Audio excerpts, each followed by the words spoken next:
Welcome back to another great episode of Dr. J Radio Live. Of course, I'm your host, Dr. J, broadcasting from the City of Angels, or City of Demons, La La Land, Hollyweird, all of the above.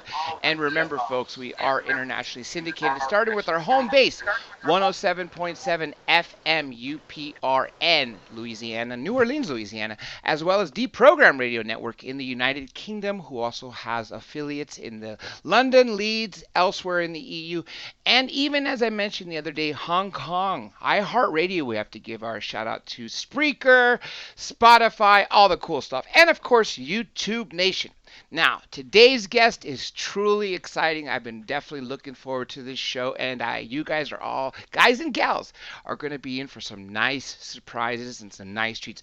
She really doesn't need much of an introduction, and why I'm saying all these things is giving you time to check out her bio, whether it be on our website or social media or everywhere else. Well, now you've had enough time. So let me introduce what I would like to call her is the Hollywood Psychic. She's got so many other names. She was voted #1 psychic in the world.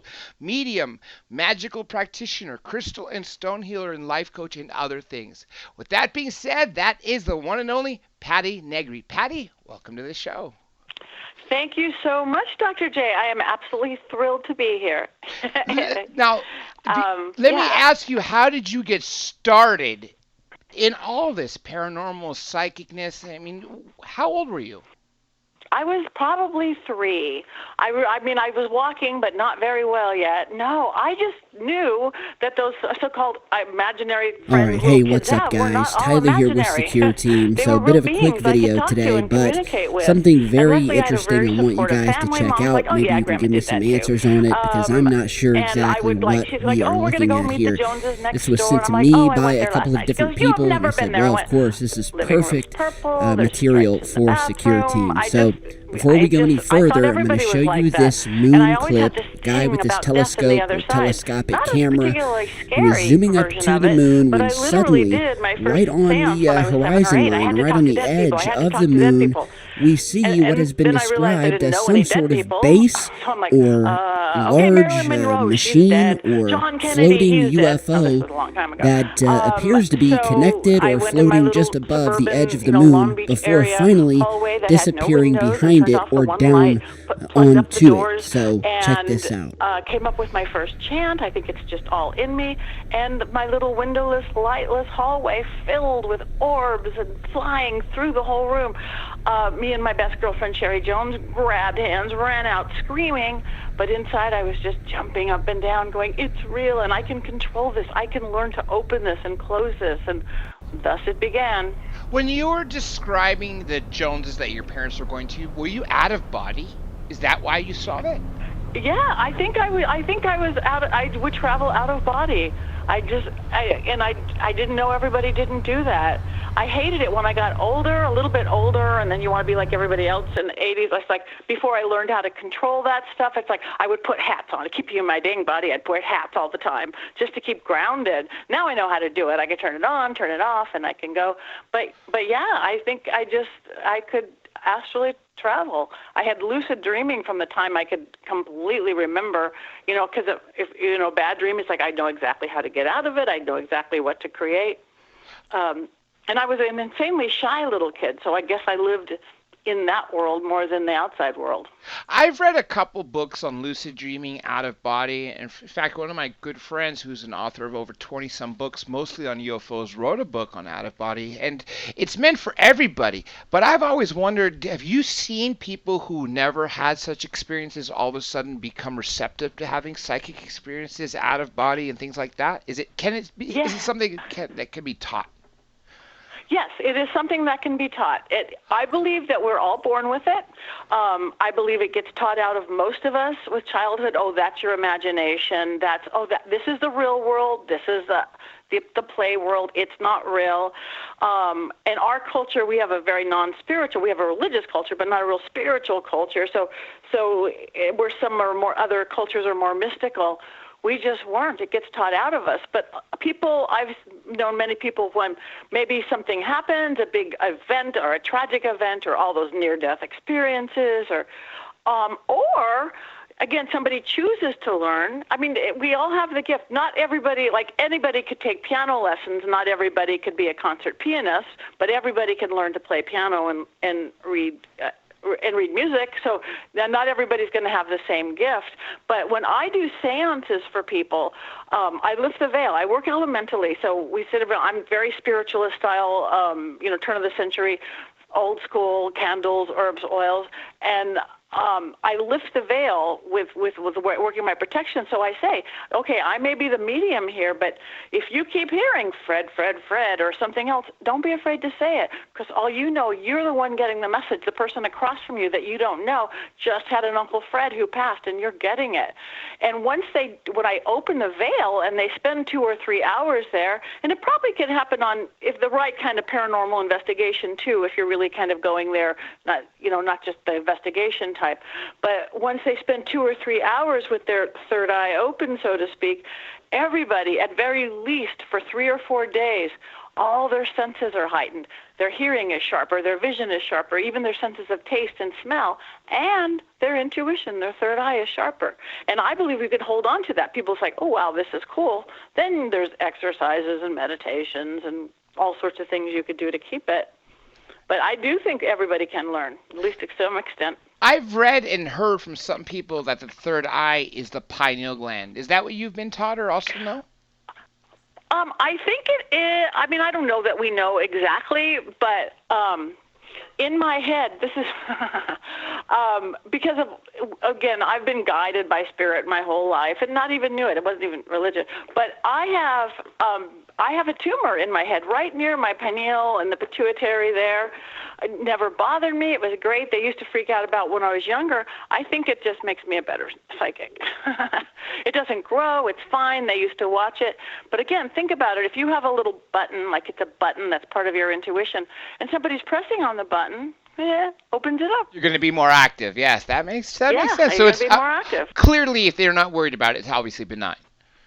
Yeah, no, it's fine. It's fabulous.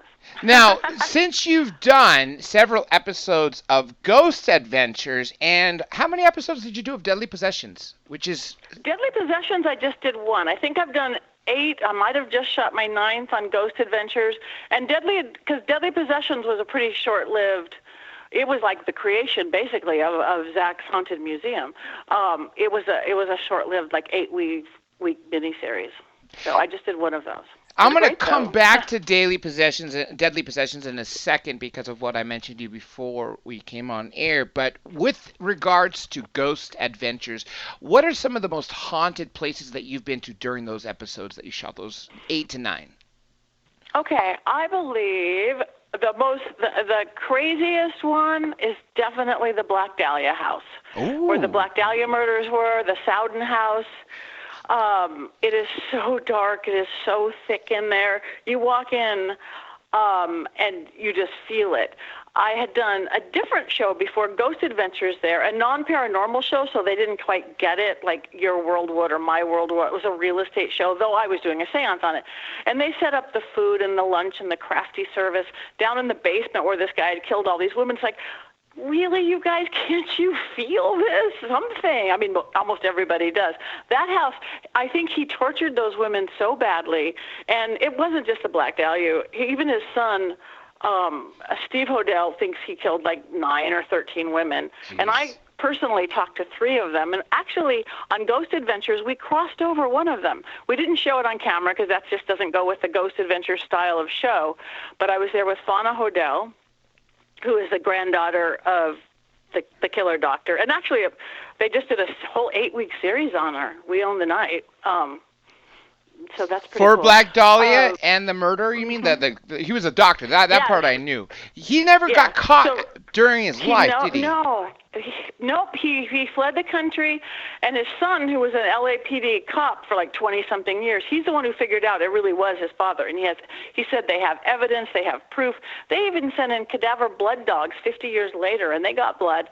It's just he's dead now, but he was too well, he knew the important people of the city. He was too rich. He was never going to get arrested. Let me give a quick shout out to UFO Disclosure TV. Thank you so much for the super chat, and all of you people who are writing in the YouTube chat, which is the one that I pay attention to. I just want to let you guys know that I do pay attention to your questions, so when they do pop up, I will definitely be asking Patti. Now, back to the Black Dahlia. When you said you helped one of those 3 victims cross over that wasn't shown on camera, you're talking about a ghost that was there for about 70 years, right? That's been on this plane. Yeah, long time. Yes, it was a girl. Actually, Fauna Hodel, who actually sadly just passed as well. Her mother, her birth mother, Tamar Hodel, told her that there was a girl that a spirit she promised would cross over. And Tamar had gotten really old and wanted to cross, and she didn't. So once we shot the episode and she knew she crossed over. It was interesting. But yeah, she had talked to one spirit there, and she promised she would help her someday. And then Fauna, she was too ill and old to come, but Fauna, her daughter, came, and we did it. It was amazing. But that house is dark. It's beautiful. I mean, they shoot so many movies and TV shows there. I mean, whenever they need a fancy, beautiful, mansion-y but weird-looking house, I know Leonardo DiCaprio movie shot there, all sorts of films, but I wouldn't want to live there for, the most beautiful house in the world. It's like, ugh. That was really dark and scary. Also, the Reseda house that I did, which is just Reseda House of Evil, I think was the title of that one. That one, because the house had so many years of, bad drug use and drug dealing, it brought in some kind of a demonic thing that I would clear the house, because I clear houses. That's what I do. I couldn't clear it. It would come back. It would hide. Can you mention where this Reseda house is? Because clearly you know where my proximity is. I actually, for a brief time, even went to Reseda High for 2 semesters in that area. So I'm very familiar with the streets, if you don't mind saying it publicly. Yeah, it's on, I can't think of the name. It's right off Reseda Boulevard, a little bit past the Honda dealership, and it's on a street that starts with a K. Sherman Way. Yeah, it's a side street. If you're on Reseda Boulevard and you pass the Honda dealer, you turn left on a K street, and it's on that street. I had been going there for years trying to clear it for these sweet boys who live there, but they were possessed by it. They were literally possessed by the house and all that was in it. That was really dark.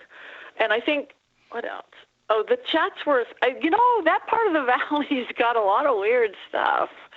The Chatsworth, I think they called that freak show murder house, where a double murder, suffocate them, shoot them, took place. And the guy was a collector, sort of like Zach. He had haunted objects and all sort of things. That was a pretty dark house. Just a regular little, San Fernando Valley house. Both of those houses were, but wow. But I think the craziest is Zach's museum. Now, I'm going to give one more shout out because we got another super chat. I want to say thank you to Roll Pfeiffer Muller, and we are obviously paying attention to what you guys are saying. Now, you mentioned Zach's museum, Patti. Where is Zach's museum? Is it in the valley? It's in Las Vegas. Yeah, he's a Vegas boy. It's in downtown Las Vegas. He got, because Vegas is a fairly new city, he got one of the older buildings, built in the 1930s, an old Spanish mansion.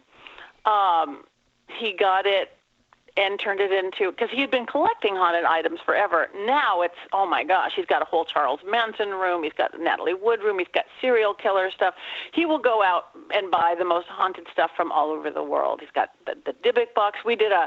I've done the last 2 years Halloween special. This year we did a 4-hour live special, which is insane to do. From there? Don't know break for commercial. Yes, from the museum. The 2 Halloweens in a row we did it from the museum. But he's got so much stuff. I mean, I've had stuff that was too haunted for me. I've just give it to him. It's like, can you want this? Take it, please. Peggy the doll is, everything. Yes. But that place is.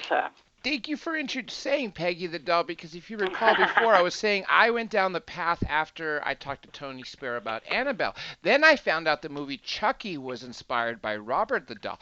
I've been waiting for someone to mention another animate object that was supposed to be inanimate, and you mentioned Peggy the doll. Let's talk about Peggy for a moment. Yes. Okay. This was so wild. This was when he started the spin-off Deadly Possessions, because that really was the beginnings of the museum. So I got a call from Zach. He'll fly me out. The second I got there, and they put you in a really nice modern place, not like a haunted-y place.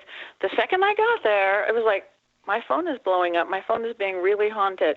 And then my tablet blew up. I'm like, this can't be. I need to be able to call time. I'm on the phone with Verizon for 4 hours. Then my TV turning itself on and off in a very not haunted modern. Then I was in the shower, and my shower turned itself back on. I'm like, this is going to be interesting. And then I got there, and I think that particular episode, Zach got attacked by flies. Peggy she's the one documented. She's given 2 people heart attacks and made 80 people sick. He had brought in Jane Harris, who used to own Peggy from the UK, and Katrine Reddick, one of the girls had given a heart attack, and she's not older or anything. She's got little kids, had given a heart attack. They flew her in, both of them. Those girls wouldn't even fly on the same plane with Peggy. They sent Peggy in a different plane with a black bag on her head. That looks a little ISIS and weird, but so that was my first haunted doll seance, I must say, she's wild. And now when I go there, now he has her own room, and he just not too long ago put a spirit box in there, so she cusses at people. She really does. She totally recognized me, because every time I'd ever been there has been shooting or filming in the dark, blindfolded, stuck in a room. I'd never really seen the museum as a regular person. I mean, I am a regular person, but to see what all people, look at room by room. I walked into Peggy's room, and it was like, I can't even think I could say the words she said to me on air. Wow. It's like, oh, hi, good to see you too. Now, did she say this in the spirit box vocally or within your head, like telepathy? No, in the spirit box, vocally. Everybody in the room could hear it. Wow. The tours are like 8 people together. Oh, yeah. Now you mentioned that Peggy originated from the UK. What era is this doll from? Because I don't know. Peggy is not a very old doll. She looks like she's from the 60s to me. She's got a little blonde bob. She looks like Doris Day or something, like Satan Doris Day. If you just look at her, other than the energy that's attached to her, you'd go, oh, that's just a cute little little bit vintage doll. But, they literally, when they put her on, put a warning, you may not want to look at the television set because she had made people sick. And then she did. Just like Annabelle does not look anything like the movie, it does it justice. I mean, it looks like a little Raggedy Ann doll, a little smile face. Little would you know that little doll caused slashes, caused possibly someone to veer off the road on a motorcycle and die.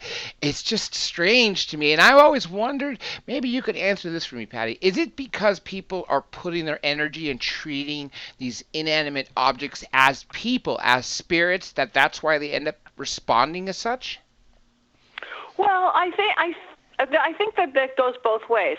I mean, spirits take over inanimate objects all the time. There's the haunted vase, there's the haunted that. But as soon as you put a face on something, now we can communicate back with it. Even in I'm a witch too. I'm a good witch. In a lot of traditional craft, you don't really put your working partner, your familiar, in your cat, because cats sort of hate that. Because no, I'm not going to sit here and do work with you. You put it in a skull, not even a real human skull, like a plastic skull or a ceramic skull, because again, it has eyes you could relate to, you could talk into the ears. And they become real. So anything that's a doll, that's why people freak out so much about dolls, because they have faces, they have bodies, they have fingers, they have toes. So, a haunted, marble jar can be just as haunted as a Peggy the doll, but it's not going to seem so dang scary. Especially, like you said, because it doesn't have the 2 eyes, the nose, or the face. Yes. And like I have since then, somebody saw me actually doing the Peggy seance on Ghost Adventures, this beautiful girl, Chelsea Elizabeth, in Belgium. And she said, I have a haunted doll. It's a 100-and-some-year-old German doll, porcelain face, beautiful. She goes, wherever she bought it, an antique store or a thrift store, she goes, I love it, but it makes me sick. It's made her sick for 3 years. It made her hair fall out. It made her little daughter sick, unless she kept it in the shed or in a drawer, and that just she knew wasn't fair. So she said, do you want it? So she sent it to me. The doll had so much draw. I have to go, okay, following, not that me. Just when she arrived, and I did my first ever Facebook Live, and 50,000 or 49,000 people viewed me opening this doll. She had such a draw. Wow. It was crazy. What's the name of this I don't doll? get those kind of numbers. Her name is Belle, and that's what she was told when she got the doll. She's beautiful. Now, she's a 100-year-old porcelain-faced doll, and I do little Facebook Lives with her all the time. There was a really bad spirit in her as well, but I didn't want to get sick, and I didn't want my hair to fall out. So I banished that spirit. And again, I've been doing this my whole life, so I know what I'm doing. I got rid of that spirit, and lo and behold, this beautiful little 8-year-old girl spirit is in her, which I think was being held captive by the dark, never been human spirit in Belle. So now I've got a little 8-year-old ghost-ish living in this 100-year-old doll. Porcelain face. Her eyes really do open and close like old-fashioned baby dolls, but she has been caught so many times on camera because I film here a lot, and I do seances. So if people are comfortable, I'll set Belle behind me. People will see her eyes moving side to side. They don't move side to side, and she blinks them by herself. And even her face is porcelain. It can't move. It's porcelain. But like 4 people at a time will walk in, not at a time, in separate times, walk into the house, and they'll go, Belle's happy, Belle's happy, Belle's happy, Belle's happy. Another day, 4 completely separate people go, ooh, Belle's in a mood, Belle's in a mood. If you can completely read her face. Wow. Completely. Yeah, she's great. I'll be downstairs in my house, and I'll hear footsteps running around upstairs, but I'm with the cats and the dog. It's like, it's not them. Have you ever conversed with Belle to find out what happened to her to pass away at such a young age? Yes. Again, it's a little vague yet, but I think she was a bit of a sickly girl, and she died about that age. And I think as they did in that time zone, when you were sick or you had a disease, they just kept you locked away until you died. Not like chained up or anything, but she was a housebound little girl, and this was her doll. And I'm just thinking the spirit went into the doll.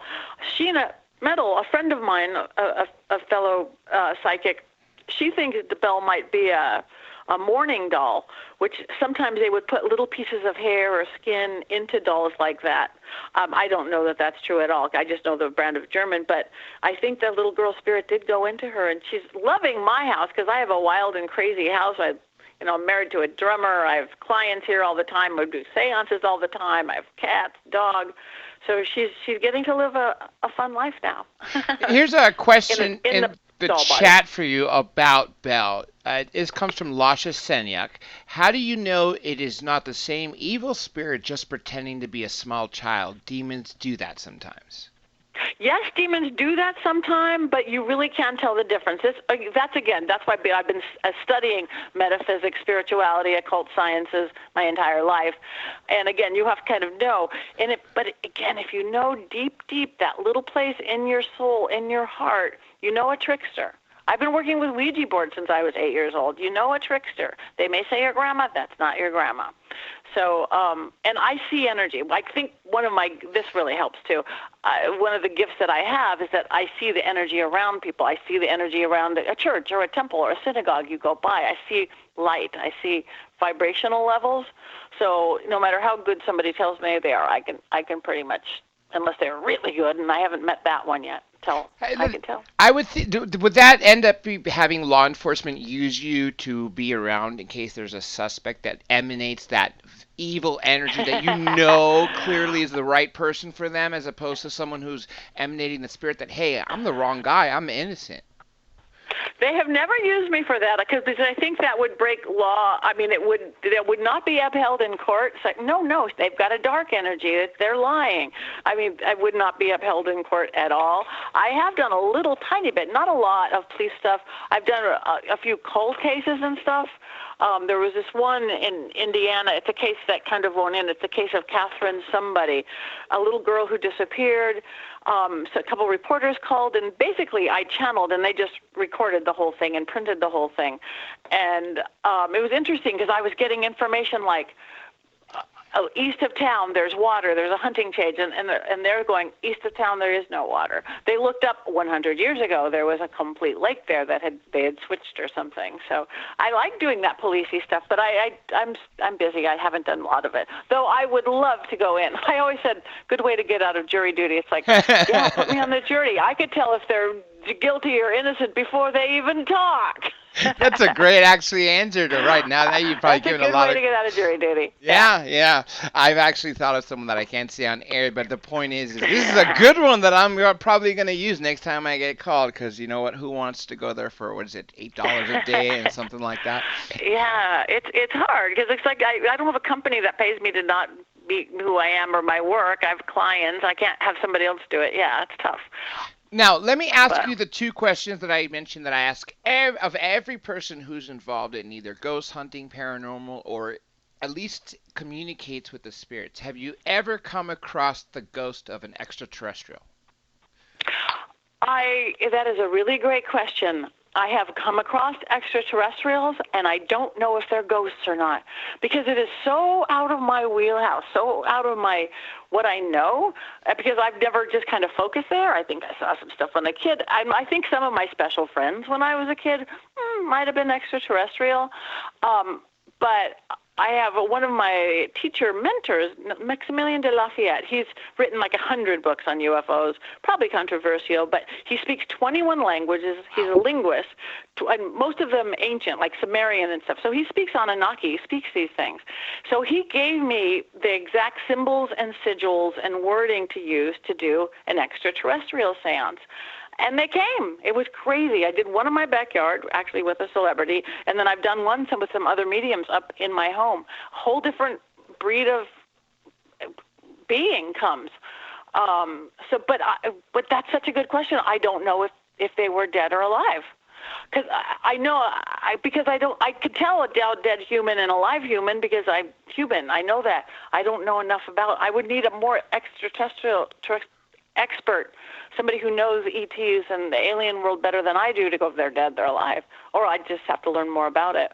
But it was a trip. And one thing that I have known is that the extraterrestrial energy will not come to the same like seance or veil opening that a ghost or a spirit or an angel or a deity or a elemental will come to, and ghosts won't come to the extraterrestrial ones. It's like they're on different realms or something. Interesting. I never even thought of that point. Yeah. So you mentioned Maximilian, who speaks 21 languages, including Sumerian and Anunnaki, and you mentioned the extraterrestrial sigils. Is there someplace people can see them on, maybe on your Facebook page? No, I mean, I could probably find and post something. He's got a million books out. If you look up Maximilien de Lafayette, a long name, he's got a million extraterrestrial books out. And some of them are speaking the language, and some of them had how to raise and talk to the Anunnaki. And then I just put my expertise and my intuitive ability to lift the veil, and then again to lift the veil for a different. Here's another breed. Question to you regarding those ETs. What did the aliens say to you? The first time, not much. It was kind of this blobbyish alien kind of. The energy I got that he maybe wasn't the brightest alien on the ship. He seemed sweet enough, but it's like, this isn't what I was expecting. The second time when I was with a handful of other mediums, oh my God, that was wild. All of a sudden, because a couple of us channeled, and our bodies took into movement, like we were making almost like an assembly line machine, like a left hand move right, left hand move right. I was rocking back and forth. We were creating an energy grid of some sort, and then these weird sounds came out of us, like almost like singing sounds, but tonal sounds, like a sound bath, like wah, yeah, and we would do it into unison. It just came out of us. Now, the thing that came in and channeled through that was really wise. Whoever he was talking. He was all very positive about humans and talking very much. I wish we would have. Maybe we did record it. We don't have it because I when I'm in trance state, it's kind of like remembering a dream. I don't remember it really well as I'd like to. But it was talking good things like grid lines and humanity and coming. So it was more like you see a lot of people channeling the extraterrestrial. It was more along that version. but I can't remember specifically. Wow, I honestly wish I was part of that group that was there even as an observer. Come on down, we'll do one. Now, let me ask you the second question, which Maximilian actually speaks the language, but have you ever come across a ghost that speaks any dead languages, as you mentioned, like Sumerian or Latin, which is not something that is usually spoken per se, or ancient Greek or something like that? I don't know that they're dead languages, but I certainly have ghosts speak other languages, and it's so hard to decipher. I was working with a spirit board once, a Ouija board, and it's spelling out all this stuff, and it's not using any vowels. It was speaking Hebrew. I don't speak Hebrew, but somebody there did, and they go, "Oh, that's what," and they completely deciphered the Ouija board, where I thought it was random numbers. Then I was with an Arab guy who's got this big international TV show. He was here, and the spirits that came spoke Arabic. Of course, I'm trying to translate in my bad English, going, blah, blah, blah. And just 2 weeks ago, a Portuguese, he's a YouTuber, his name is Witterson Nunes. Witterson, he's huge following. He's number 14 on YouTube, I think. Witterson Nunes. He and the whole crew we were filming, everybody spoke Portuguese. Portuguese is a hard language. I don't speak Portuguese, and I'm trying to again decipher. The spirit is saying, yeah, ghosts speak whatever language. Ghosts don't necessarily speak English at all. And I would think that would vary too, especially because I would think that the other side, it doesn't matter for both location or time in that realm, does it? Or does it not? No, I don't believe that time and space exists on the other side. In my experience, it's hard for us to comprehend that, but I don't think it does. So yeah, time doesn't mean anything, and they could be here and there. And when I get somebody who doesn't speak English, or the language that I could do, then I get more visual pictures or emotional pictures, and I have to decipher. Almost like working with a dog. I don't consider myself a pet psychic or anything, even though I had to do it for Howie Mandel on America's Got Talent. That was really. But yeah, but you know, a dog will say, "Hello, I don't like the food you're feeding me." You just have to get the emotion, and you get a picture. It's almost like scrapbook picturing. So when I've worked with people in other languages, that's how I have to decipher kind of emotions and visual things that they show me.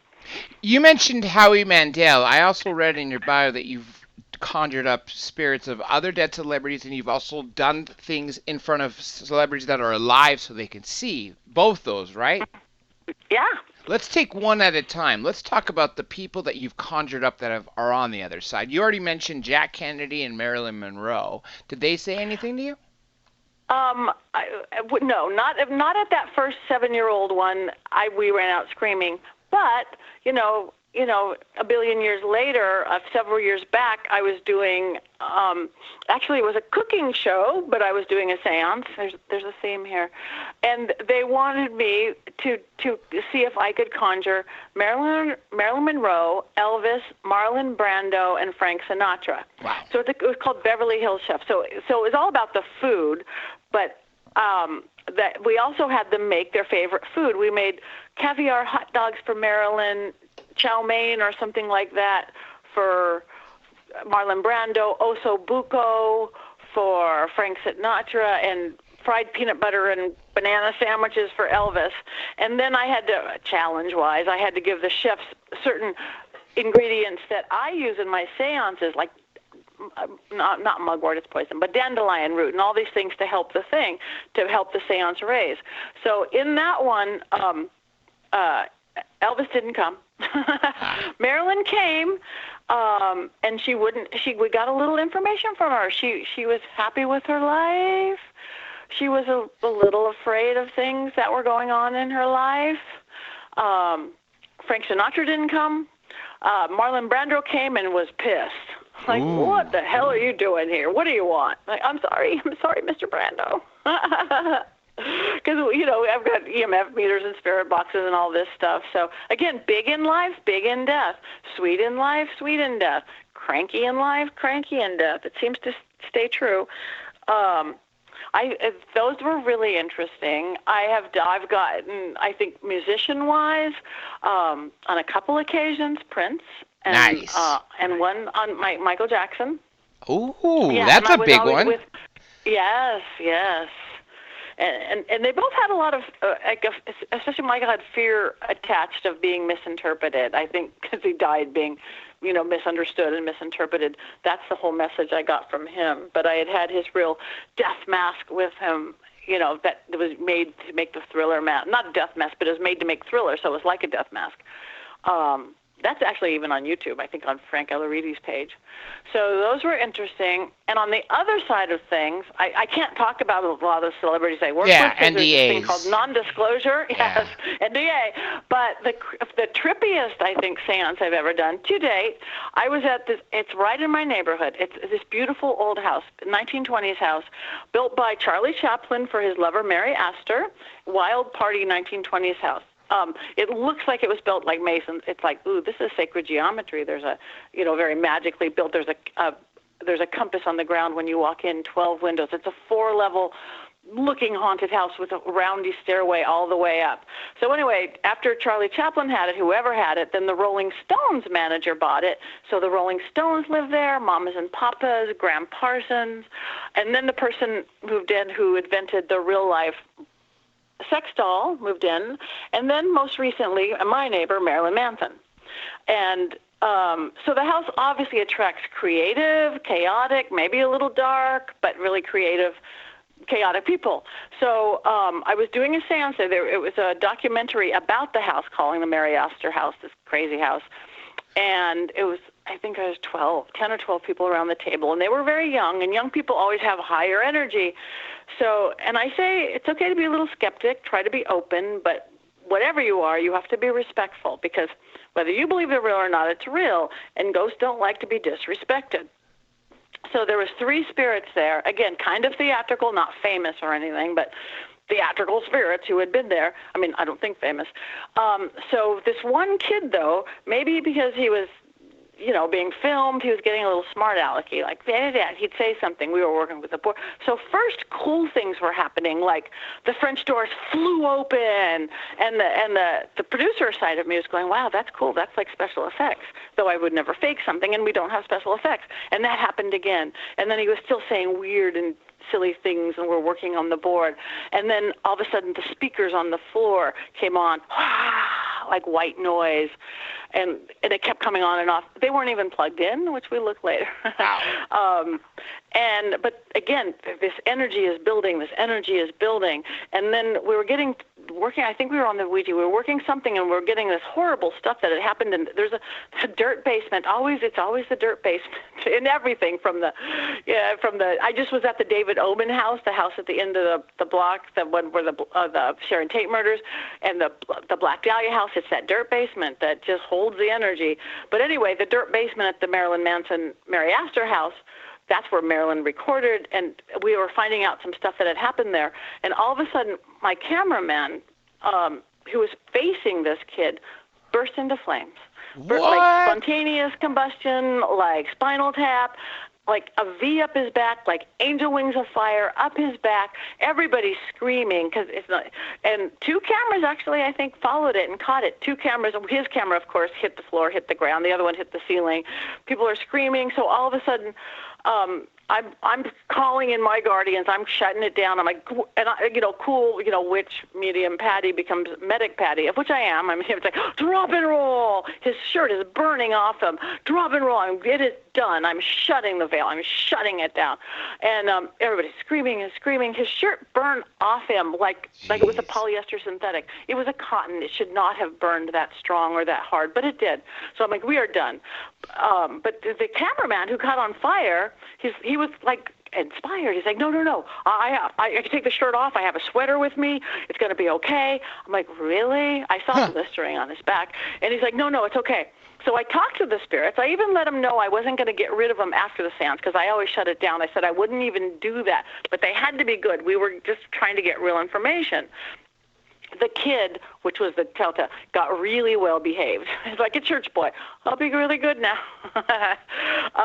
So we did continue the seance, though afterwards I did try to push Laurent off the cliff, the cameraman again. Same guy? The cool, Yeah, the same guy. I didn't like him. But he was inspired by it, actually. He was so inspired, he ended up writing, he hasn't done it yet, but he wrote a script about basically about a Hollywood psychic who does every reality show, and then but accidentally opens a portal, then it becomes a horror film. But I did sit down with him going, nope, can't say that in the movie. You don't want to be a cursed movie. Let's change the words. I'm going to give you pretend words for that. But anyway, he wrote it with Stephen Norrington, the guy from the League of Extraordinary Gentlemen and the Blade series. So they haven't. I hope they do it. But the coolest thing, I mean, the wild thing, besides he got creative from it, he showed me his back 3 weeks later where I saw the blistering, and it literally looked almost like he had got a tattoo of a dragon. Really? Open mouth, the teeth sticking out, the winged head into the shape of a serpent. It's like a little tramp stamp tattoo. That's exactly who I called in to shut down the seance. I work dragon magic. I work dragon energy. I'm like, this is so cool. That's what he put on the cover of his script cover.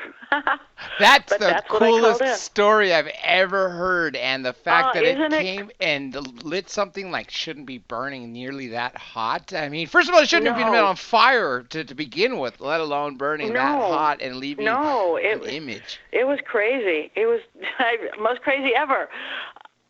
Yeah.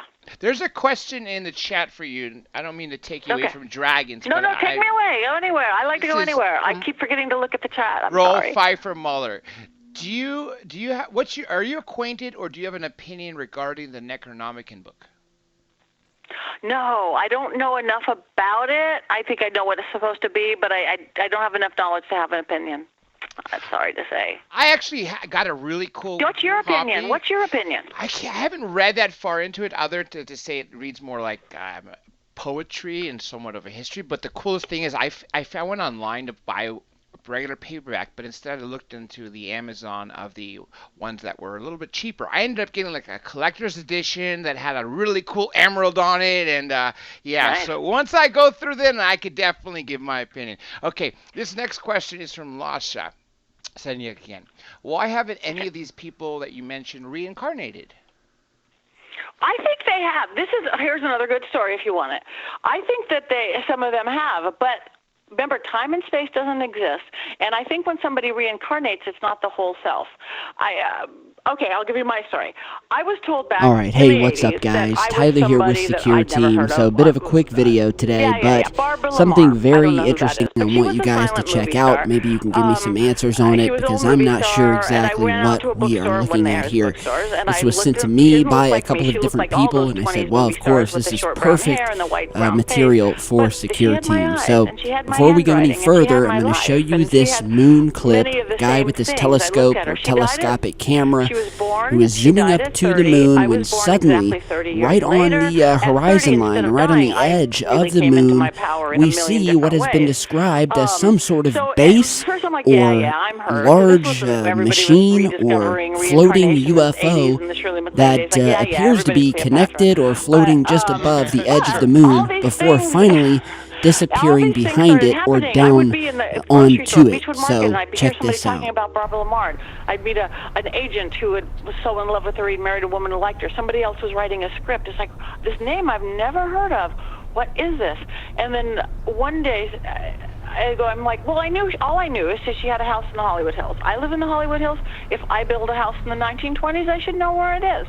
So I drove around the Hollywood Hills, and like literally less than a half a mile from where I live now, or where I even lived then, I found a house. You hardly saw it. It had a tile roof.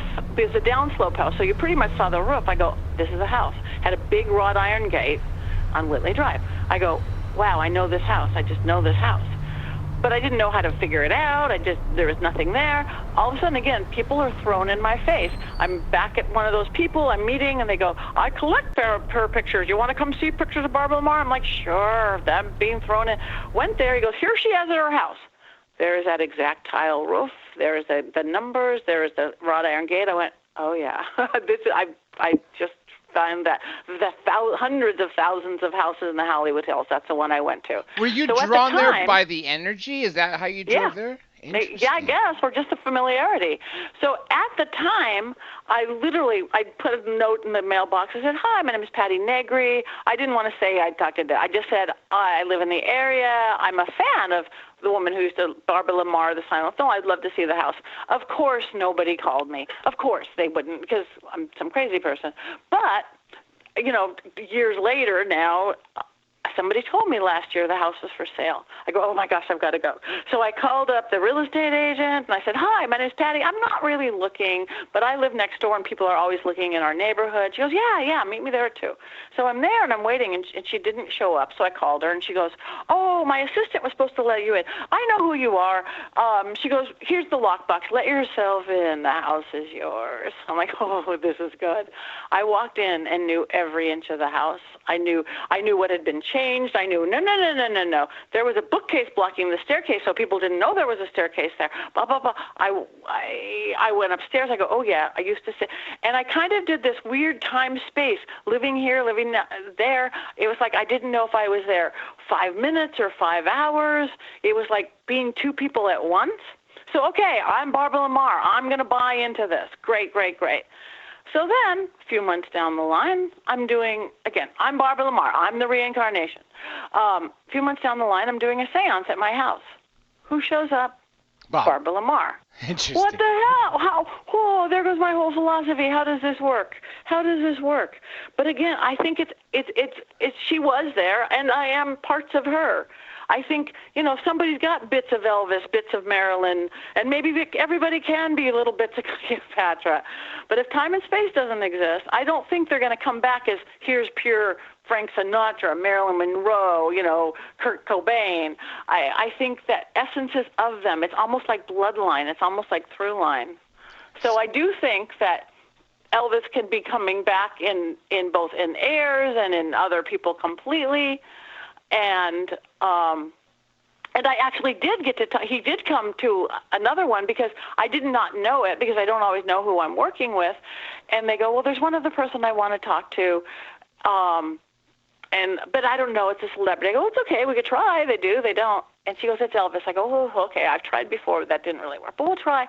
And then he showed up. I didn't know. I was sitting with Priscilla Presley's little sister, Michelle. Huh. So every wedding picture has her in it. She was like Elvis's little sister, so of course he came. But yeah, I do think they come back, and I do think they can be there if time doesn't exist on the other side. I remember watching a very interesting episode of Unsolved Mysteries, and it showed several children who, up until the age 7, were reliving memories of a deceased relative, usually from like the parental side, whether it be a great-grandparent or something like that. So, for instance, like a 4-year-old, a little boy could be with his father, and they could walk into the grandfather's favorite restaurant, who the grandfather passed away before this boy was born, and they see the old waitress that used to serve them. And then the little boy will say like, "Hi, Helen," or "I used to come here when I was big," things to that. And that actually shocked me. Have you come across several cases of that? Yeah, I think that happens all the time. I do work with a lot of kids, because people, modern society, they'll bring their kids, think they see spirits, and they see things, and they know things, or like kids born that can play Mozart and all that stuff. Yes. And then Prodigies. Society just wants to put them on drugs, or mood drugs. Like, no, they're not crazy. They're just gifted, and they have parts. Yeah, I think that's more common than it looks. Or somebody's really drawn to flight, or whatever. Maybe they were a pilot, or I think a lot of who we are in this life relates back, both some of our fears and phobias and our loves and our desires. Earlier, you mentioned something before the show about Griffith Park. I was hoping you could mention that. Yes, Griffith Park, a big, beautiful park right in the middle of Los Angeles, where we live, our city of angels. There's a big vortex there, like a big belly button of energy. Every time it's not marked, but I see things. But every time, and a lot of people see things. Every time I've been there, it draws people in. I've literally seen nuns praying, lovers kissing, people gathering, and it's just this little rocky area. But I honestly believe that Hollywood is right where in Los Angeles is right where it is because of this energy vortex. It drew in the actors, the musicians, the writers, the dreamers, and the spiritual. I'm in the middle of Hollywood, and we've got a monastery, we've got the Theosophy Center, we've got the Vedanta Center, we've got self-realization, we've got every belief system, religion, traditional and not, gathered through these hills. And this spot in Griffith Park is right in between pretty much Burbank and Hollywood, the entertainment and creative capital. And I think that's why Hollywood isn't 50 miles toward Long Beach or into the valley or up the coast. We just magical city. It's a magical city, and it goes back. City of Angels. Yes. Yeah. And as a matter of fact, the city's older than the state itself, as far as being part of the union. I've seen hats that say Los Angeles 1719 or 1720 something. It's almost 300 years old at this point. Now, let me ask you about. You mentioned Chatsworth earlier. When I was young, we always wanted to go see the Manson caves, and yet for some reason I could not find them. I always heard they were haunted in Chatsworth. What do you know about them? I don't really know much about them. I think I've heard about them. We do have some great haunted places, but I don't know anything about the Manson caves. I do know that whole area, Chatsworth, Reseda, that part of that, whatever section of the valley, has got a lot of paranormal activity and a lot of dark stuff attached to it, too. Again, some of my, like I said, some of the scariest ghost adventures were there. Some of my regular clients is stuff that's never filmed. I have to go out there all the time because they have so much activity. You know. What do you do for your clients? I know you clear houses. This is one. Do you help with exorcisms and things like that? I'd never call myself an exorcist, but I certainly get attachments off people.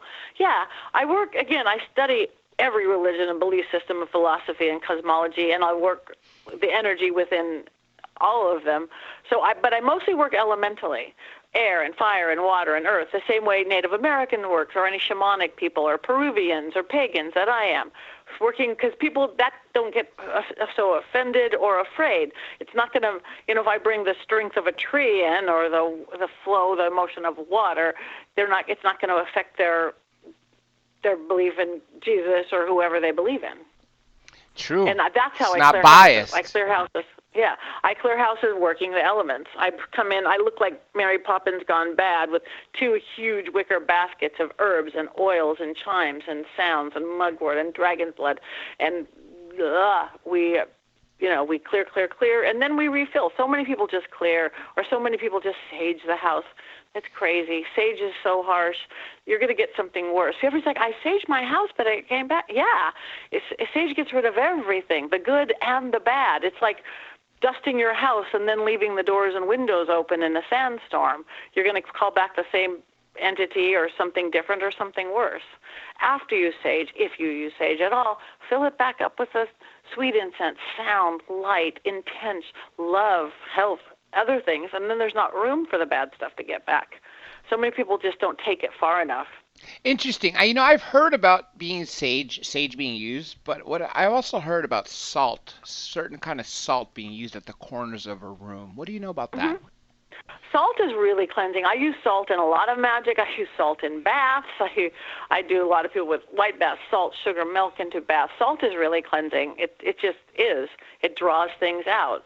So whether you're getting rid of if you're doing a curse-breaking spell, I don't think most curses are real. We create them ourselves, but there are real curses. But if you've created it, salt will draw it out. Lemon will draw it out. So salt in corners is good. Salt along windowsills. Also, cascarilla powder, eggshells has been used in magic forever. It looks like talcum powder, but it's 100% eggshell, so it's not toxic for people who have kids and dogs. You put it along thresholds, you put it along windowsills, you put it on doorways, and it's super. You put a little bit in a bath. It's super protective.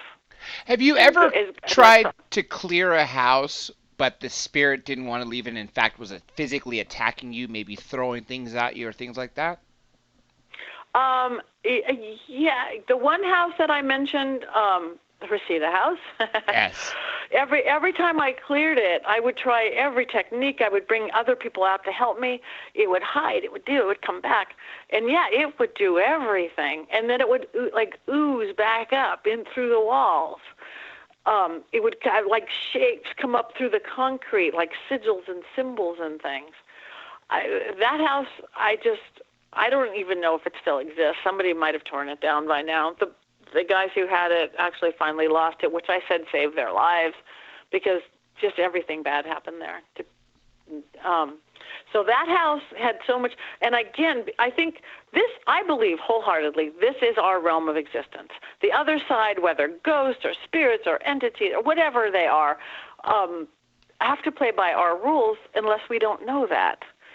When you see all the big possessions and stuff, that's because people have given over their power.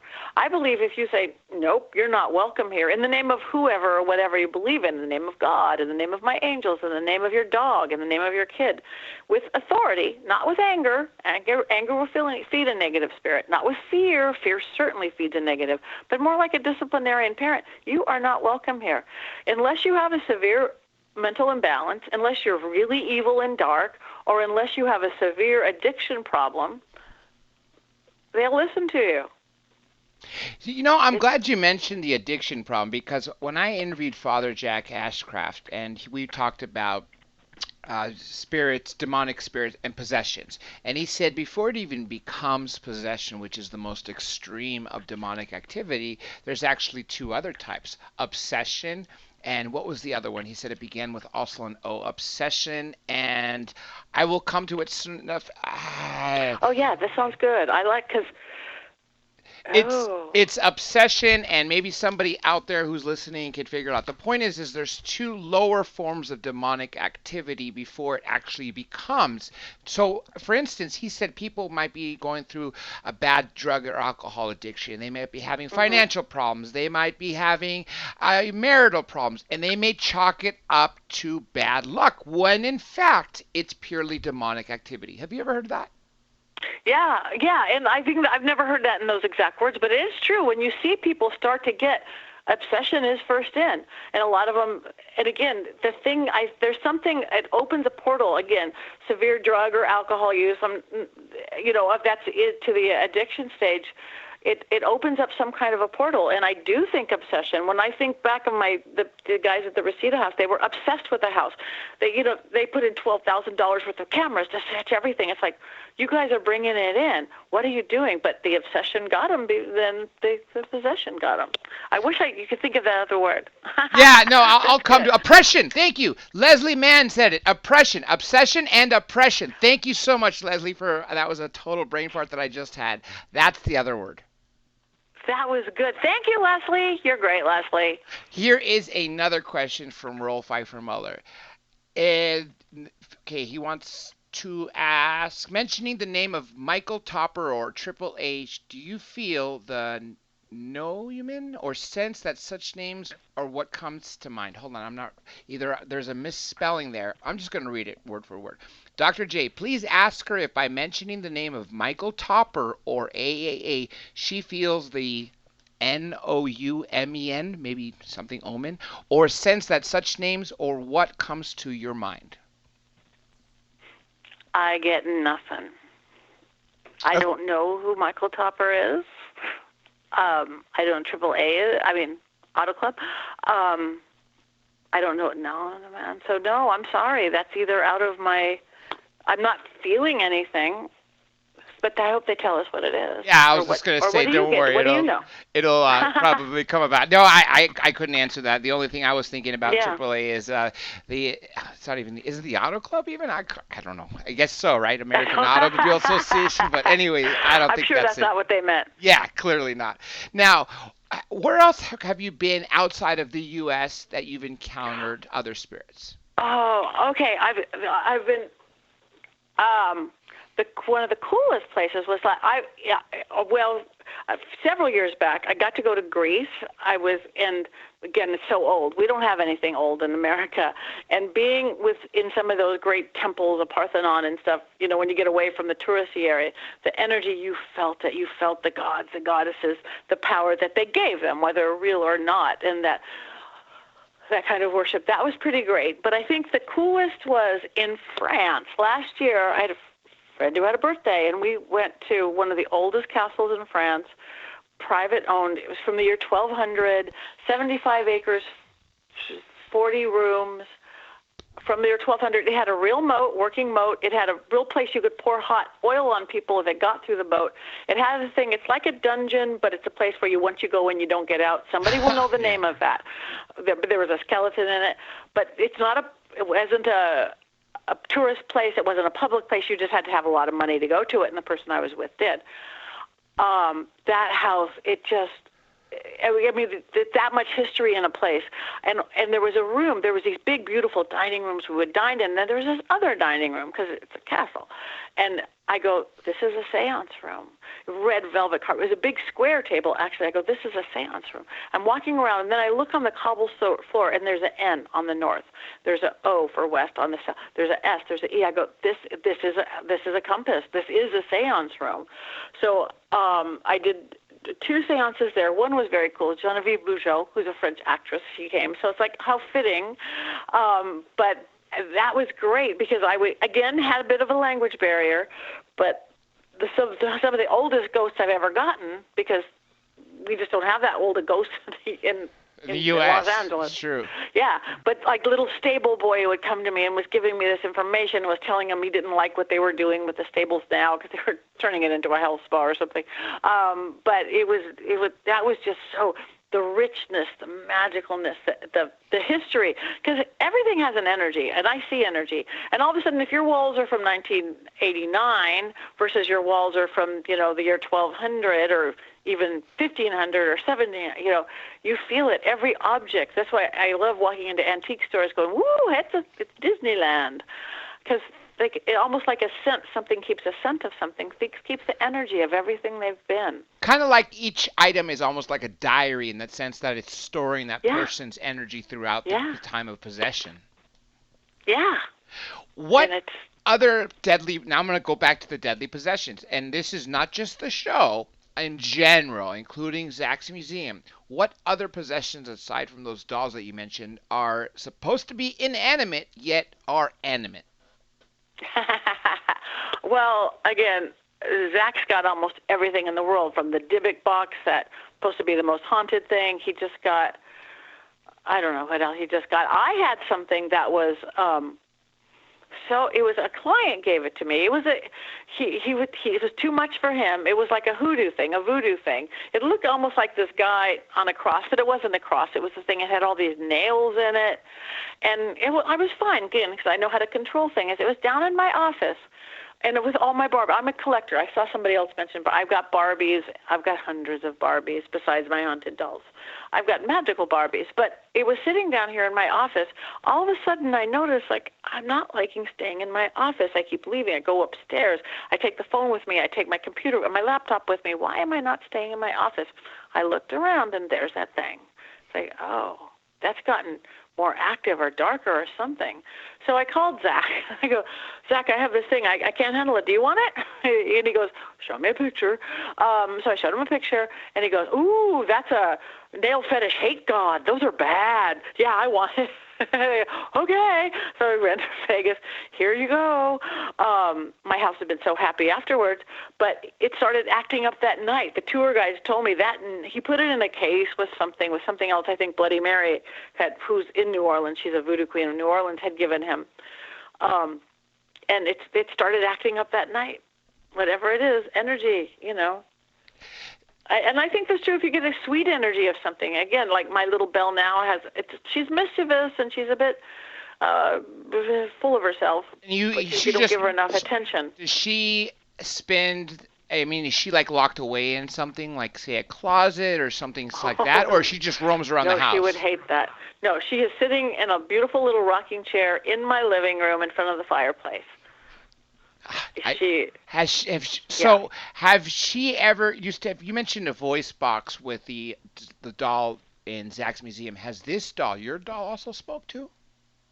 No, I've never even done that with her, because those voice boxes things, I have no patience for them. The white noise, I throw them in the corner. But again, there's better equipment now. And I just actually downloaded something.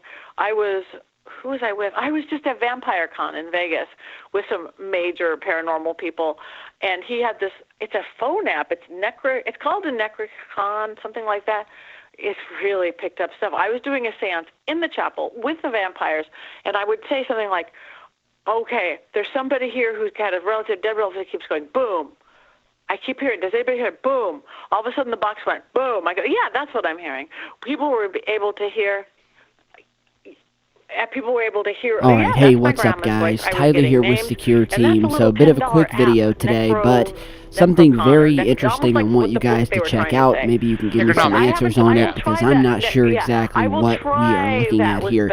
This was sent to me by a couple of different people, and I said, well, of course, this is perfect material for Secure Team. So before we go any further, I'm going to show you this moon clip, guy with his telescope or telescopic camera who is zooming up to the moon when suddenly, right on the horizon line, right on the edge of the moon, we see what has been described as some sort of base or large machine or floating UFO that appears to be connected or floating just above the edge of the moon before finally disappearing behind it or down onto it. So check this out. Somebody Google it. I don't know. I mean, I work with a lot. I work with a heck of work, which is words and sounds. Which it's kind of old Egyptian magic. I will go through and not tell you every line. What vowels will open up your head. S's will bring in that fire. So sounds have things. So that sounds like it's definitely got something even attached with how the words are. But I don't know what it exactly. Now, you mentioned Greece and France. Do you remember where in Greece you visited? The cities particularly? I went to, yes, this was so fun. I went to step away from my door. I went to Athens and up and down the coast to lots of really cool places. I went to Santorini Island. I went to Mykonos. I went to Paros. This was the coolest trip. I guess I could talk about this now. I was with the music producer Babyface. Mm-hmm. It was for his birthday, and it was a surprise for him. It was the most beautiful. I get the best trips that I don't have to pay for. It was this like 175 foot yacht. The person on it before us was like Dustin Hoffman, and before that was Sting. This beautiful like 12-person Greek crew, and then 12 people, Babyface, his entire family, and me and my partner.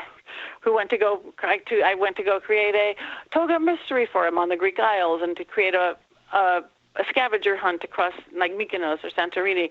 So again, I got first-class trip, and my working hour or minimal of hours of being there for 2 weeks.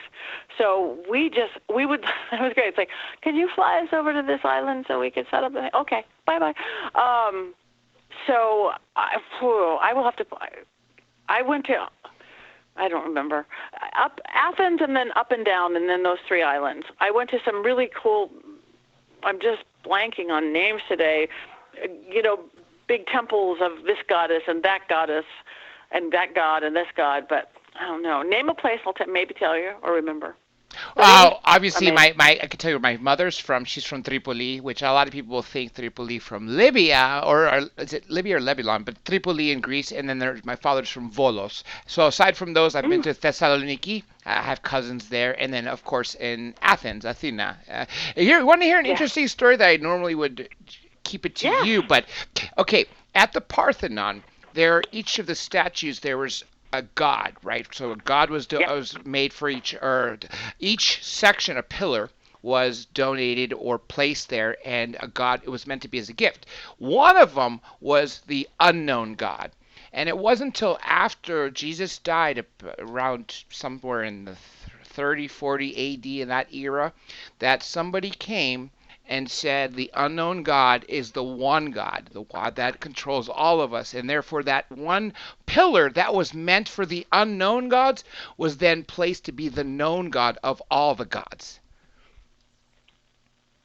Did you ever have a chance to visit I'm sure you said you mentioned the Acropolis. I did. Oh yeah, I did. And we found this beautiful little Greek guy named Pan who gave us a private tour, me and my friend Deborah. So yes. We went there, and again, just to touch that energy was just breathtaking. Now, other people that I've spoken to about the east coast of the U.S. say some of the most haunted places are where Gettysburg was. What do you know about that? I want to go there. I do believe that, again, because when something so strong happens, so much death or so much this or so much passion, I think it rips the energy of the space. And I have not been there yet, and I would like to go. But I do believe that's probably very, very true.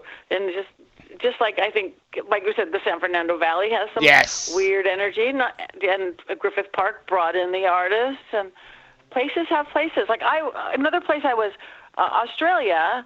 Down under. Down under has, not old, because it's old. There was Aboriginal people, but it's newer than America. But the energy I got off some of the places, it's probably one of the most spiritual, magical places I've ever been as well. Just standing in the water or on a rock or in a rainforest. It was just amazing. So, but yes, Gettysburg, to completely take you off track, I've not been there. Have you? No, but I've actually interviewed somebody who wrote a book on Ghosts of Gettysburg. He does tours of it, and I've seen some fantastic photos and videos, which some of them are so good. It's like people are driving through a little road, and out of nowhere, something appears, a human, looks like it's even carrying a gun, will cross the road very slowly, almost as if the spirit, pays no attention to the car. Like it's from a whole different year. It's the battle still going on to that spirit, to that soldier, and that was probably some of the scariest, greatest footage I've seen from Ghosts of Gettysburg. Wow, that is cool. Yeah, I've definitely got to get there. We'll take a trip. Let's all do a big investigation.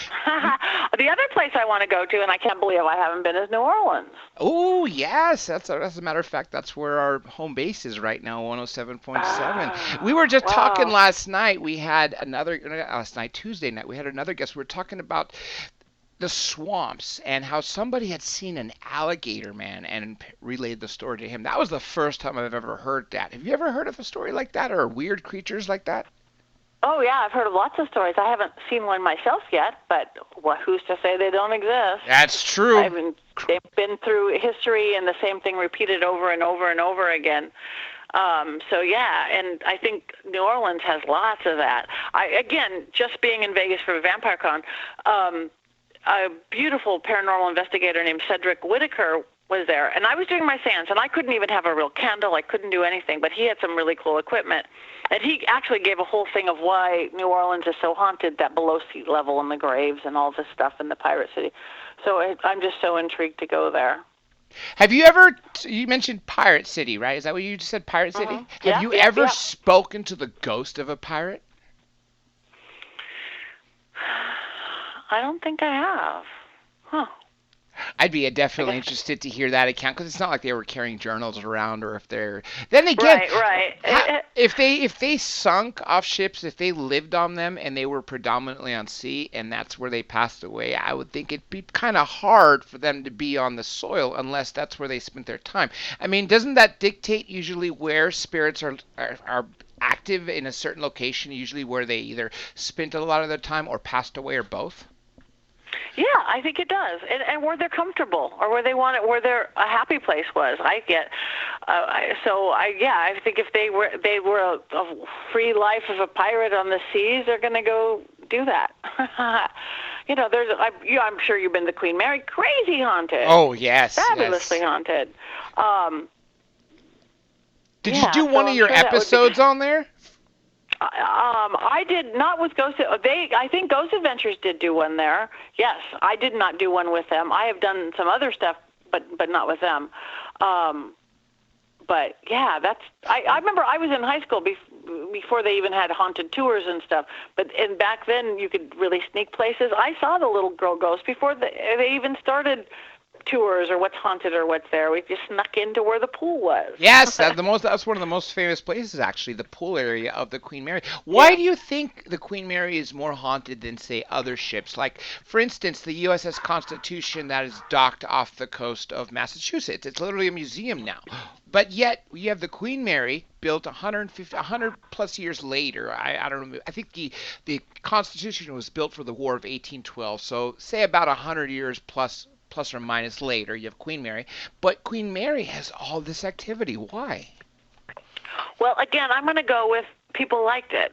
Again, there's the bad, the good. I mean, there's whatever people were killed on the ship and the workers and all that kind of stuff. I don't know if they're stuck or what, but some people go to where if they were on a ship liner, maybe they just liked it, whether they worked there. I think they're going to hang there. We have some places like that here in Hollywood. The American Legion is fabulously haunted. That's where I talked to Charlie Chaplin. Actually, that was my first ghost adventure. They called me in because they know I experienced it. I didn't know that was the exact chair he sat in. But it's like we hung here. We were happy. They go back and hang there. Hollywood Athletic Club's got some really great Hollywood-type ghosts and spirits. And, of the Hollywood Roosevelt. I got to stay the night in room 928, the Montgomery Cliff room.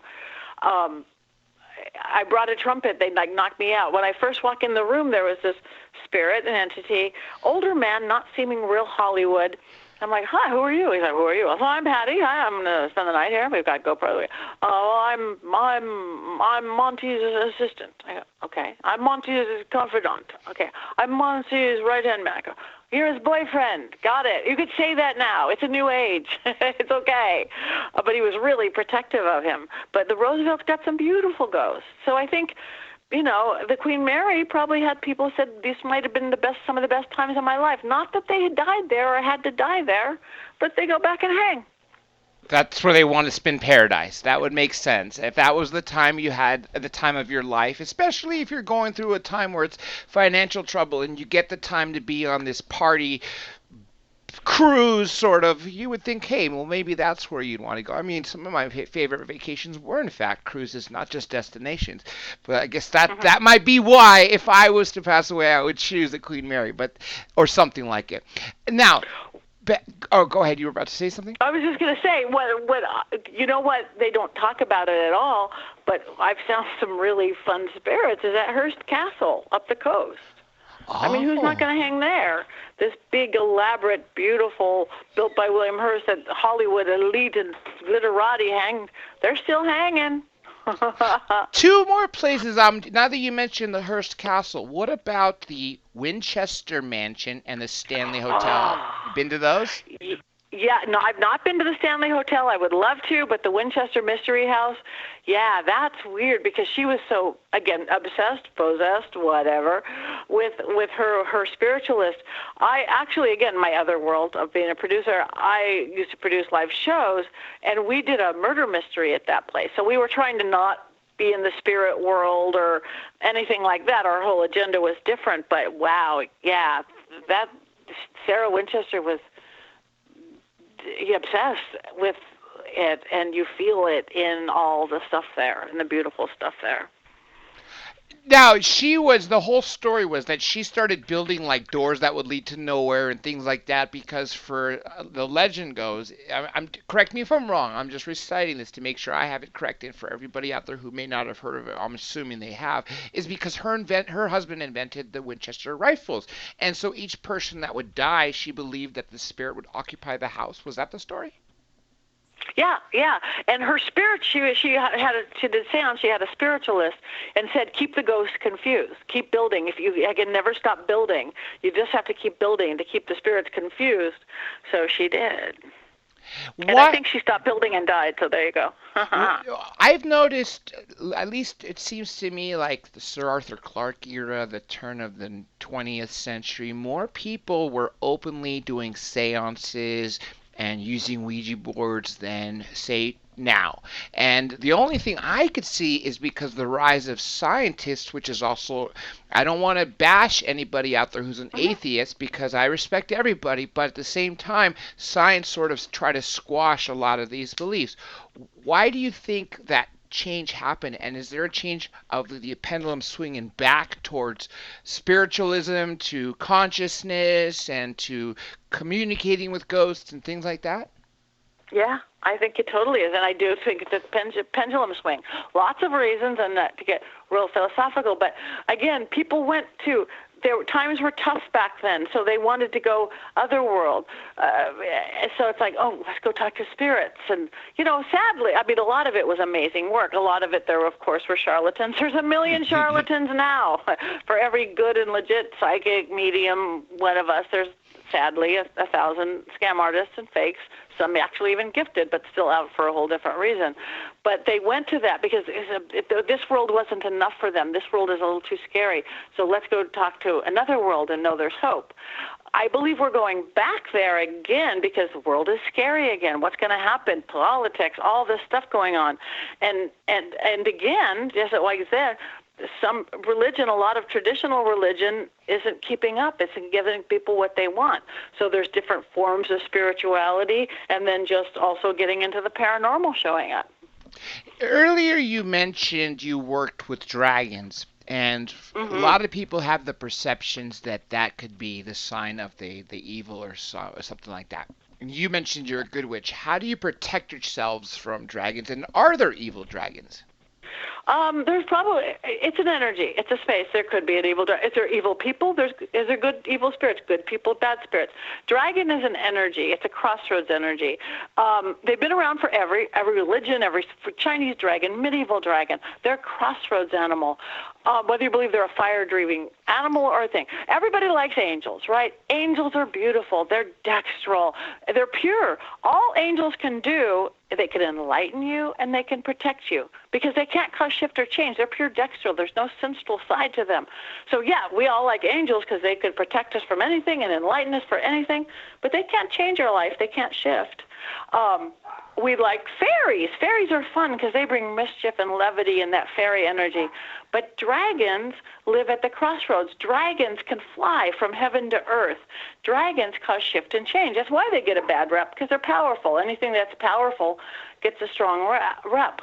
But as we are changing. As we slowly move into that age of Aquarius, they sang about in the 60s, there's not the solid ground on the ground anymore. It's not our parents' life of black and white, right and wrong, yes and no. It's that solid ground is getting liquid. It's moving, and dragons can fly. You could dance between the left brain and the right brain, dance between logic and just the knowing of things.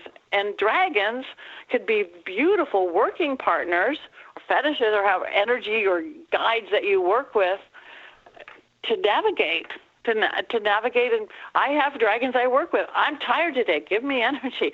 I'm broke today. Give me a job. Whatever. There is much power as you give them. You have to feed them. But yeah. You made a really good point in mentioning how they are all throughout history, like the Chinese. That's right. As a matter of fact, every time there's a Chinese festival, there is always a dragon in a float of some sort in the parade. That represents the old China. So I never thought of it that point. There's a couple questions in chat here I don't want to ignore, so I don't want to let people know that they get priority too. Rockstar, I'm going to say in reverse order, asks if you believe in God. I do believe in, I don't like to use the term God, but I believe in God because I don't think it's male and it's just gotten to one thing. I do believe in source, God, goddess, universe, whatever you want to call it, because again, I do take everything down to energy. Even like dragon, do you have to believe it's a fire-breathing thing or energy of dragon? I do believe in the energy of God, of a higher picture there. I do believe that's also within us. We have that too. Within us, I'm saying I'm God, but we all have aspects of God. But did that answer that question? Yeah, you definitely. For the moment you said yes, again, source, right? That's a lot. That's what a lot of people mentioned right there. The other question is, I'm assuming when we were talking about pirates, is about ghost ships. I'm assuming the full question would be, have you seen any ghost ships or heard of any stories of ghost ships? I have went on. Well, I don't know if ghost ship. I don't think I've seen. I mean, I've been on like old ships that are like now docked. Like there's that one in San Diego. It's an old ship, and you feel stuff on it. But a ghost ship is one that's still sailing around, right? With ghosts on it, it's like invisible. Yes. Yeah. No, I haven't. I would be cool. I know, but so would I. I don't spend enough time on the ocean to. I would be frightened, but at the same time, I'd think that's kind of cool. I mean, there exists a lot of videos on YouTube, but that's the hard thing, is because these days, CGI has gone to the effect where they have these deep fake videos where if you take 15 seconds of someone speaking, they could literally create an entire video that is of somebody else. So is there fake videos of ghost ships? I'm not surprised. That's why it's kind of hard, but I always tend to look for the older stuff. Okay, here's another question. What if the experience of the preternatural is incongruence with the thoughts concerning the concept of tulpas? Is it preternatural? I'm assuming. Did you see that question? Yeah. Now let me look. Let me read it. You have some smart people on there. Dr. If her experience of the preternatural, I've spelled that word, is in congruence with her thoughts concerning the concept of tulpas. Well, tulpas are spirits, right? A being, an energy, like a companion. I don't know what the question is. The mysticism of the I work with fetishes, golem in Hebrew, tulpa, egregore. There's all these things that you put the spirit in, or you invite a spirit in, or you create a spirit. We create spirits all the time, but I don't know what the question is. You said we create our spirits all the time. You mean by our thoughts, our mind? Is that sense? Yeah, and I don't mean it always has to be like a ghost spirit, but to me, spirit is the essence of a thing. We create the spirit of happiness. We create the spirit of I'm depressed. We create the spirit of struggle. We create the spirit of I want a haunted house. We create the spirit of, and I think we are these powerful mind beings that we really do create the spirit of an essence as well as real spirits. HelidiumLabs.com says, can you see the Yellow Book location? And if you don't know about the Yellow Book, I could tell you that in a second. Tell me, I don't know the Yellow Book. Okay. I love all this stuff that I don't know. I just like to learn. So I do this kind of stuff all the time, and you've got good people that know things I don't know at all. Yellow Book is actually technology that is extraterrestrial in nature, and there's even an Earth-made version that I don't even know the name of. And the reason why it's called Yellow Book is because it projects a holographic image with a yellow tint, and depending on your emotion at the time, you could see in the future. But as your emotion changes throughout the day or days or weeks or years, the future is constantly changing, meaning it's fluid. That's what Yellow Book is. Mm-hmm. So he's asking if you could see the location of it. No, I don't see the location of it, but that all makes sense to me because the future is ever changing. We have free will, whatever gave it to us. So even in my psychic work, I'm not going to say this is going to happen. It's leaning that this could happen, but you shift it. I don't let people take away their power. So I like that the book has that concept, but I don't know enough about it. Again, the extraterrestrial world, other than the few seances I've done with them, I just haven't focused there. See, this is the cool thing, Patti, is this is what I started with, and I know primarily extraterrestrials, and I've really understood the parallels of the two, that if you talk about anything paranormal, cryptozoology, ghosts, hauntings, and even extraterrestrials, they're interrelated. And I've had to come to not only learn and accept about ghosts, but really dive in there and think that it's the coolest thing. And so that'd be really cool for me. What I could learn from you and what you could learn from people in the chat for me about, ETs. I love it. The confluence could be great. Now, let me ask you, do you teach courses on how people can become, increase their psychic abilities? I do sometimes. I had the most simple, not even on the psychic, but just on empowerment. I actually have a brand new book called that actually released on Thursday, and I just made, this is insane, I made #1 seller in 6 countries. Wow. United States, Canada, Germany, UK, France, and Australia. It's called Old World Magic for the Modern World, Tips, Tricks, and Techniques to Balance, Empower, and Create a Life You Love. It is stuff like, again, you don't have to have change your belief system, but that energy thing that I work with, that I see, it's like, this is how you relax. This is how you get abundance. This is how you do that. It's simple book. So I would suggest if anybody's really interested, you could pay $6 and download it. Old World Magic for the Modern World on Amazon, and there is all sorts of stuff, like how to create lucid dreaming or special dreaming. I call it Dream School, putting a glass of water by the side of your bed. It's funny, almost all my teaching is away from LA. I go on tour, like I'm getting ready to do Paracon in Virginia City, then I'm going to do Mista Paracon in Nevada City, I'm going to Butte to do something. I teach in Dallas a lot, and they haven't strung me up yet.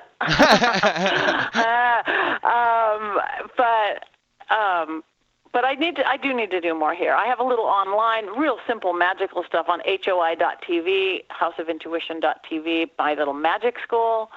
It's $9 a month, but they're not adding quality. So buy 1 month for $4.99. Watch all my videos and everybody else's videos, and then cancel it. Because if they were adding content, you'd subscribe. But no. If it's just a repeat. But it's so funny because I have places ask me to teach, like the Green Man store, which is a little occult witch-run store in tell me, because I only know about Psychic Eye in the San Fernando Valley. School. We've got the Green Man on Lancashire. It's fabulous. It's run by traditional British witches, but for everybody, paranormal and the occult world and spirit. There's the Crooked Path now in Burbank, run by Sal Santoro, which is great. There's lots of places now. Because people, again, are opening up to that. Like, wow, we need more. There's this solid world. There's not enough. Like we said earlier, like you said, the pendulum is swinging back, which I believe I'm finding more of that throughout my guests. More people are involved. We're getting calls in the chat even though we still got time, but I want to plug in your website and your books for sale. I'm going to write them in chat if you could repeat it one more time. You said House of Intuition was where you could see something. Yeah, you could see, again, you could watch a couple free ones, but for simple, fun magic things like love magic or how to do a witch's ladder, HOI.TV, and it's Patty's Magic School. But again, buy 1 month for $5. My book, again, you can get a paper copy for $12 or I download it for $6. It's on Amazon. I guess go just for my name. It's called Old World Magic for the Modern World, Tips, Tricks, and Techniques to Balance, Empower, and Create a Life You Love. And it's real simple. It's a real easy read of just stuff to make your life better. It gets a little magic. I even talk about spectrophilia, ghost sex. Not much, but because this was not the book for ghost sex. But I've never heard of that. Spectrophilia. I'm considered an international expert, but I think that's because when the field is two people, you rise to the top really fast. Wow. What spectrophilia is sexual relations between a human and a spirit. It's gone on forever. It's been in also every religion and belief system. Usually gets the negative side of things, incubus, succubus, because that exists. Just like real sex, there's good and there's bad. Just like human sex, there's consensual and not consensual. I don't, go for the non-consensual, negative, bad kind. But I started having clients who were having these bad experiences, and they don't know if they were crazy or what it was or were possessed. So I really had to start studying into it. And then I always got people who have the good experiences of it. And now I'm an expert. I did a film for Travel Channel called Ghostly Lovers, which was actually a whole 2-hour documentary on the good side of ghost sex, like people whose spouse had died and that one last goodbye, or a woman who, had kind of lost her sensuality and bring it back. So I work with people on that. If you could give, say, a number or just a percentage of the population that's into that, what would you guess? Or, how many would you come across throughout the time you've been spinning on this topic? I couldn't guess, but a lot more than we'll ever admit it.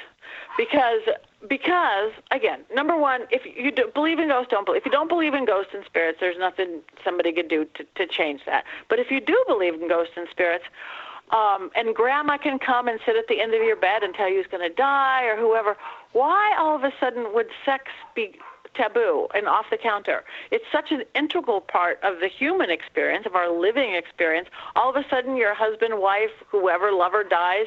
Why is that now? It's because we're such a prudish society. I mean, ghosts and all this weird stuff you and I do are weird enough.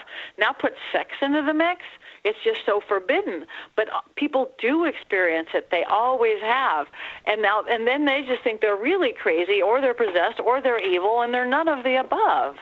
So I did the English show. It's called This Morning. It's the UK version of Good Morning America. We went viral in like 3 minutes. People watch it. It just, people want to know. And then people watch that movie and watch this like, oh my God, I thought I was crazy all these years.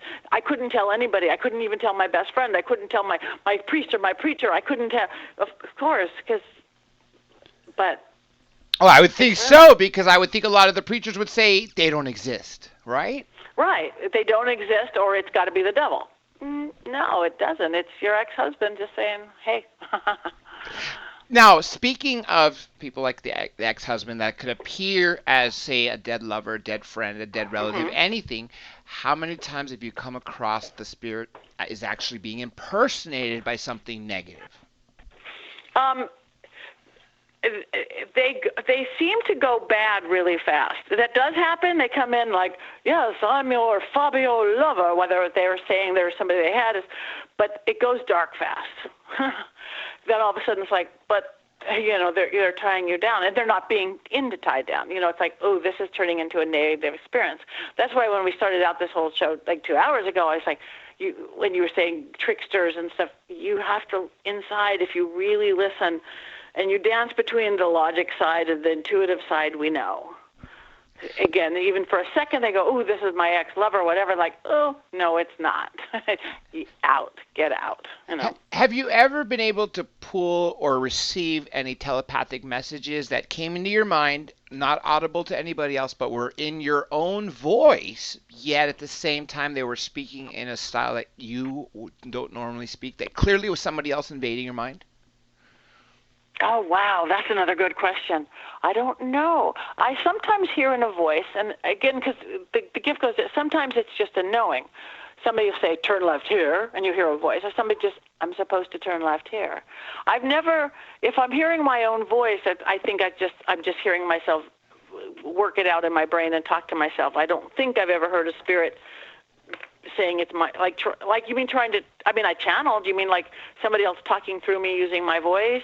Like that? No. More like somebody speaking in your head only. Kind of like when you speak to yourself, right? And it's in your own voice, so you know it's you, but at the same time, it's saying words or a style of words that you know is not you. Clearly, it's just in your head. That's what I mean. It's not. It doesn't come in through your ears. It's literally just where that little voice is. Right. So I think so. Yes, I will say something. Yeah, in my head voice, and I will say, practically daily, I will say, and put your knickers in the butt. I go, that is not my words. Those words are being put into me, and I go, oh, that's my grandma's words. Pam Vrettenberg, my social media manager, let me give a shout out to her right now too. Check out our website, UnitedTruthSeekers.com, has a question to ask you if there's a reason we can't sleep at night. There's a million reasons, but I know how to help you sleep. I mean, sometimes it's just your mundane world. Your head don't know how to shut off your head. Sometimes it's energy going on in the room. It could be a million literal or magical or supernatural or very mundane reasons. But to help you sleep, it's the same technique that I do with my dream school. Put a glass of water by the side of your bed, and water is a conduit. It's like a generator. That's why a good way to learn to do what I call dream school. Like, okay, I want to talk to my dead grandma, or what is the meaning of life, or what outfit should I wear tomorrow?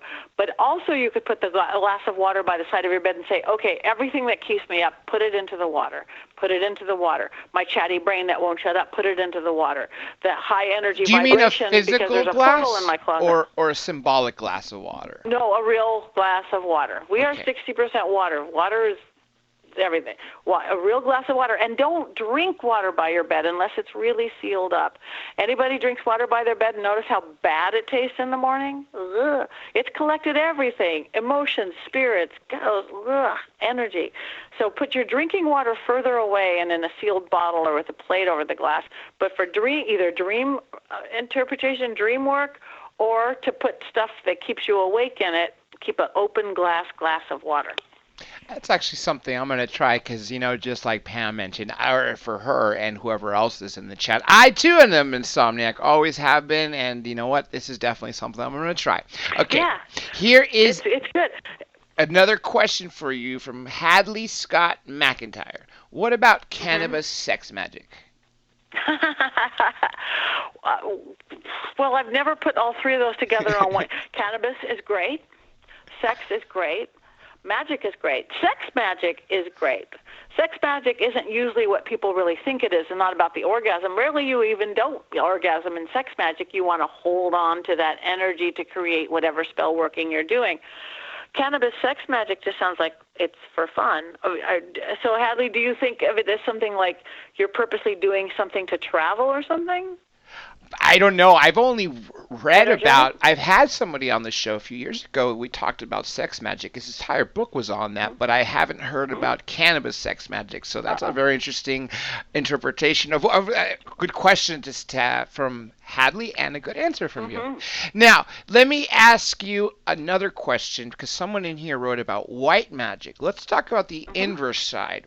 When do you know something is black magic? Is it because of the negative intent, or how can something white turn black? I don't believe something white can turn black. You know what you're doing.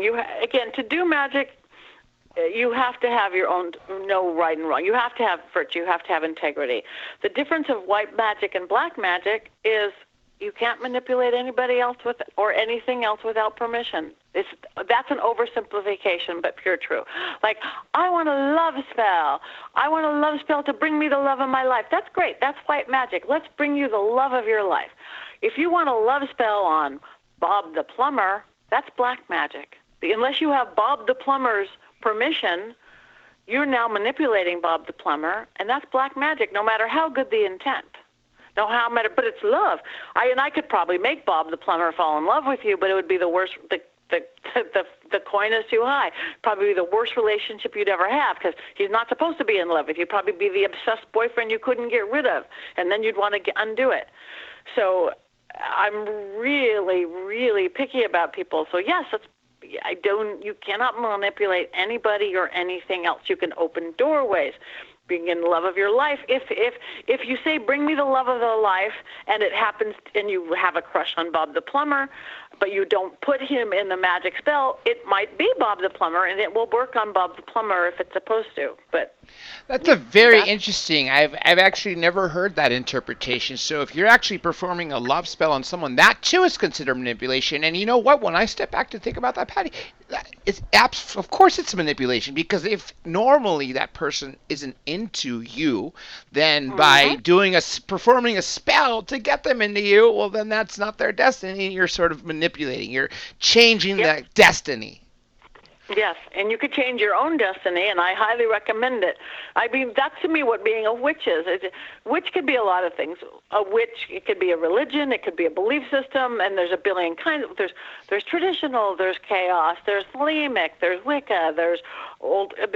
But witch to me means I take fate into my own hands. You could do witchcraft. I don't just go where the ship sails me, I guide the ship. But again, to be white magic, you have to do it with integrity and not control anybody else without their permission. If Bob the plumber says, yeah, I'm shy, but do a love spell on me, you have permission. But it's a fine line, and I would not. That's actually a very good point that I've never actually considered, but I'm glad you mentioned it. And also your definition of what you mentioned is black magic. So really anything to influence anybody in any way, no matter even if you think it's a good intent, messing with anybody in any way is 100% forgiven. Yeah, Yeah, it's again because you're going to have everything. Going back to science, there's cause and effect, action and reaction. So again, you're causing something that's not part of their path. There's ways you could do it, and there's ethical ways. I do this thing called energetic tickle and tease. If you really like Bob the plumber, go have a conversation with him. End the conversation with a nice little story that will make him think of you, and it's a memory that'll make him smile on the inside. You've just attached this sweet little, like a cord. Everybody says we have cords attached to each other. Oh, I cut the cord with that one.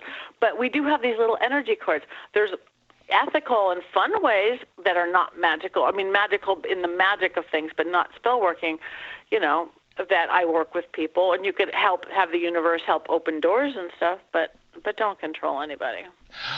Let's talk about divination for a bit. Tarot cards is what in my mind, I think of first, but there's a lot of ways, isn't there? Can you mention a few ways that you use for divination? Yes, I use tarot mostly. I've been using this. I have versions of it, but it's a deck they haven't made in like 20 years, so I have to get it from crazy collectors. Tarot they're all tools, whatever they are. And tools, I only half the time read them by the book, half the time, this is telling me a story. It's a jumping off point. Tarot is great. I use a lot of dowsing rods. Plain old, divination rods, dowsing rods, like regular people use to find water in the desert. I use them both on investigations to find portals and spirits, and get spirits sometimes like to talk. Cross for yes, don't cross for no, point to where you are, boom, they do. I know a little bit of, again, these are just, it's any method you use for tool. Ouija boards, bone throwing, I do that. Tea leaf reading, coffee ground reading. It's, again, to get you out of the logical side of things and start telling you a story so you can see what's going on beyond it. You just mentioned coffee reading. That's an old Greek tradition amongst the wise. Yes. My mother still reads cups, and she's in her 70s. So, that's and every time like an aunt comes over or one of her friends, that's what happens, is reading the cups and saying what symbols they see, or they see this face and this letter and this number. It's actually really interesting to watch. It is really interesting. There's a guy, there's a couple great people in LA. Dan McBain's, he does both tea and coffee grounds. He taught me how to make Turkish coffee with the bubbled sugar and all that, which is probably very similar to Greek coffee. All the same. It is. Turkish and Greek, it's identical. It's just different by name. Yeah. Yeah, I'm Turkish, so there you go. We're neighbors in essence. Okay, yeah. Pam has a question about her future. She's asking you, will her and her husband find the house they are looking for, if you know? Yes, you will, but you've got to visualize it a little bit better, Pam. Again, I talk left brain. You're very sensorial. You're a visualizer. You have to see it clear. When you see something, when you smell it, when you taste it, that's when you get it. I think you guys get a little bit confused. So put it out to the universe, draw it on a candle, do whatever you want to do, and then just keep looking. But I do think you will find it. Well said. But again, you have to have a clear picture. And it's like driving. If you don't know where you're going and your windshield's dirty and you don't put your GPS, you kind of go, but you go, dang it, I'm going to Disneyland. You clean the windows. I want a 3-bedroom house with a view of this and south-facing windows and blah, blah, blah, blah, blah. Put it out there. You'll find it. You just mentioned, I know we have only a couple minutes left, but this could have spawned a whole nother hour, is essentially the law of attraction is what you're talking about, right? Putting out the energy of what you already have, and then you get it, the life you want, and then you live it, right?